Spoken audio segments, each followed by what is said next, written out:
आप सभी को बीएमसी पागल का नमस्कार।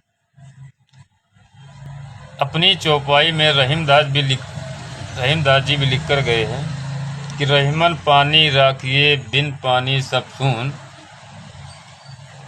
तो भैया, जब रहीमदास जी इतने पुराने ज़माने में ये जल के विषय में बतला के गए हैं और जिस प्रकार से आज हमारे भारतवर्ष में जल का अनुप्रयोग होता है, इसको देखकर तो यही लगता है कि आने वाले समय में हमारा जो नेचर है, जो प्रकृति है, ये बहुत जल्दी बिखरने वाली है।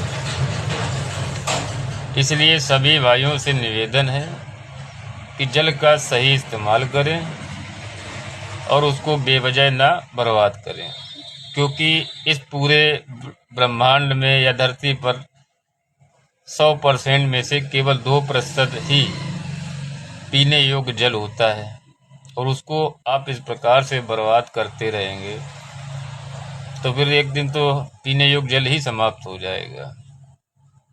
इसलिए जीवन में जल का होना बहुत बड़ा महत्व रखता है। So please save the water and save the nature. Thank you.